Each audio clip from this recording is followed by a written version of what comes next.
Students हम लोग देख रहे थे यार, जो चैप्टर था अपना वो कोऑर्डिनेट कंपाउंड।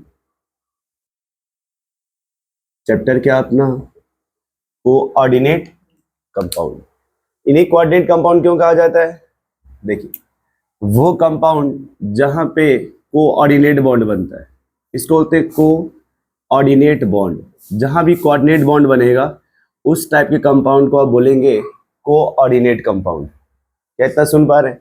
ये जो कोऑर्डिनेट कंपाउंड बनता है वो मेटल और लिगेंड के बीच में बनता है। ये मेटल और ये लिगेंड, इनके बीच जो बॉन्ड बनता है उसको बोलते हैं कोऑर्डिनेट कंपाउंड। और इस तरह के मतलब बॉन्ड को बोलेंगे कोऑर्डिनेट बॉन्ड, और इस टाइप के कंपाउंड को बोलेंगे कोऑर्डिनेट कंपाउंड। और कोऑर्डिनेट कंपाउंड जो भी होगा बिग बॉक्स में पैक होगा। जो भी कोऑर्डिनेट कंपाउंड होगा किस में पैक होगा? बिग बॉक्स में। यहाँ पे एक नाम आता है वर्नर थ्योरी। नाम सुना है? Werner theory. According to Werner theory, metal have two type of linkage. According to Werner theory, metal के पास दो प्रकार का लिंकेज है।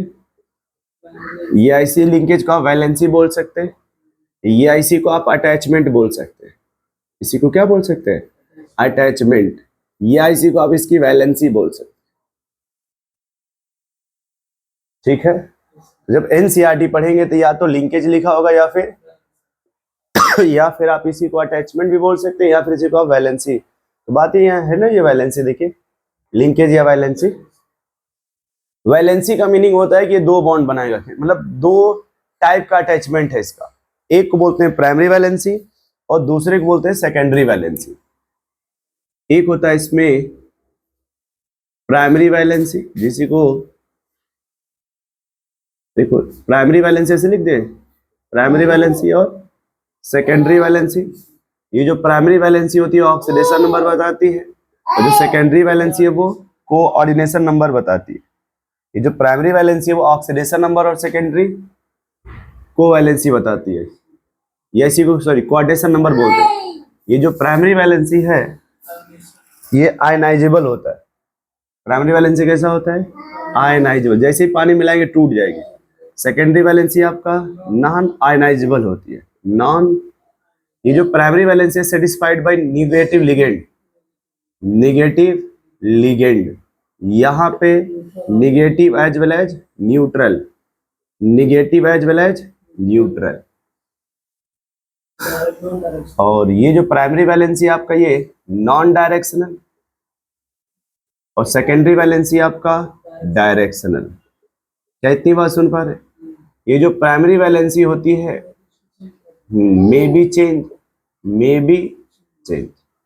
बट जो सेकेंडरी वैलेंसी है वो फिक्स होगा। और जो वैलेंसी फिक्स होता है इसी बोलते हैं ज्योमेट्री। इसे क्या बोला जाता है? ज्योमेट्री। मतलब आप यहाँ पे किसी भी मॉलिक्यूल की ज्योमेट्री बता सकते।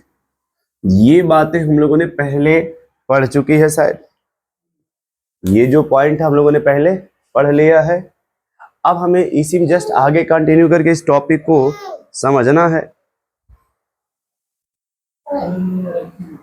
इस टॉपिक को अब देखिए, आप जैसे देखिए यहाँ पे हमें कोई कंपाउंड दिया इस तरह से COCl3.6NH3 अमोनिया समझते हैं आप? ये 6NH, इसने कहा कि इसका रिएक्शन सम करा रहे एक्सेस AgNO3 से। एक्सेस मतलब समझ रहे हैं? बहुत ज्यादा मात्रा में सिल्वर नाइट्रेट है। क्या है?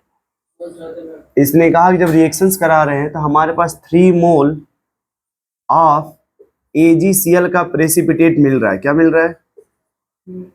AgCl का प्रेसिपिटेट, जिसको PPT बोलते हैं। क्या बोला जाता है इसको? PPT। वो कह रहा है कि बताइए अगर ये हमको मिल रहा हो तो इसका फार्मूला क्या बनेगा। जैसे ये कोई कंपाउंड दिया हुआ है, सुन पा रहे हैं? उसने कहा कि अगर आप इस कंपाउंड का रिएक्शन किससे करा रहे हैं, और ये कैसा है? एक्सेस, बहुत ज्यादा अमाउंट है, इसके अमाउंट बहुत। आपको 3 मोल क्या मिल रहे हैं? AgCl के प्रेसिपिटेट 3 मोल जो है, 3 मोल ऑफ AgCl प्रेसिपिटेट मिल रहा है। AgCl का क्या मिल रहा है? प्रेसिपिटेट। दूसरा उसने कहा, पहले मैं तरीका समझा दे रहा हूं, देखिए अब यदि कोई भी बिग बॉक्स हो, क्या हो, और आप इसका रिएक्शंस करा रहे हैं किससे? दूसरा ये भी बिग बॉक्स है, इसके बाहर क्या है? Cl, और आप रिएक्शन किससे करा रहे हैं? AgNO। तो इन दोनों में क्या डिफरेंस है? पहले वाले में ये जो पहला है ब्रैकेट के बाहर है क्या कोई? नहीं है ना, तो फिलहाल यहाँ पे नो रिएक्शन, यहाँ पे इसके साथ नो रिएक्शन, यहाँ पे कोई रिएक्शन नहीं होगा। अगले में यहाँ क्लोरीन है क्या, वो रिएक्शंस करेगा इससे और AgCl बनाएगा। क्या बनाएगा? यदि वही क्लोरीन कहाँ पे है? इनसाइड द, तो इसका आंसर आएगा नो रिएक्शन। इसका आंसर क्या आएगा? अब हमें आप इतना ही बताइए कि कितना मोल AgCl बन रहा है। यदि यहाँ पे कितने क्लोरीन है, 1 मोल AgCl बनेगा। यदि यहाँ पे कितने क्लोरीन होते? 2 मोल AgCl बनता। और यदि यहाँ पे क्लोरीन कितने होते? 3 मोल, तो 3 मोल AgCl बनता। क्या इतना समझ पा रहे हैं? बोलिए भाई, यदि यहाँ पे 1 मोल क्लोरीन है तो 1 मोल AgCl बनेगा। यदि यहाँ पे 2 क्लोरीन होते कितने होते? 2 मोल AgCl बनता। यदि यहाँ पे 3 होते तो इसमें कितने मोल बन रहे हैं? इसका मीनिंग जब आप इसका कॉम्प्लेक्स बनाएंगे, क्या बनाएंगे? तो कॉम्प्लेक्स वह कितने क्लोरीन होने चाहिए? बाहर कितने होना चाहिए? और इसमें सेंट्रल मेटल कौन है? कोबाल्ट। अमोनिया कितना है? ये ऐसे बन जाएगा।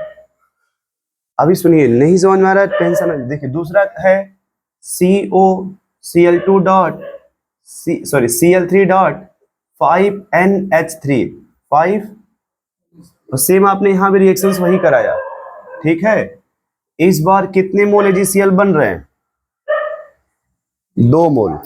इस बार कितने मोल बन रहे हैं AgCl? 2 मोल। क्या हम बता रहे, सुनिए तो। यदि कॉम्प्लेक्स के बाहर कितने क्लोरीन थे? 1 मोल बन रहा था कि नहीं? अब कितना मोल बन रहा है? इसका मतलब कि कॉम्प्लेक्स के बाहर कितने क्लोरीन होंगे?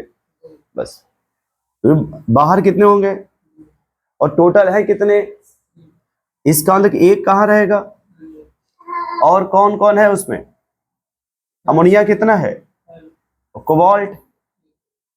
कुछ समझ पा रहे हैं? थोड़ा थोड़ा। फिर उसने कहा कि फिर वही COCl3 है, फिर वही ये 4NH3 है, और आपने फिर वही रिएक्शंस कराया। इस बार 1 मोल AgCl बन रहा है। कितना? अब बताइए, अगर 1 मोल बनेगा तो कितने क्लोरीन बाहर होंगे? ये हो गया 1। टोटल कितने हैं? 2 इधर हो गया। अमोनिया कितना है? Central metal. उसने फिर कहा कि सेम फार्मूला, ये देखिए, उसने कहा कि फिर रिएक्शन हुआ, ठीक है, बट इस बार कोई प्रेसिपिटेट नहीं बना।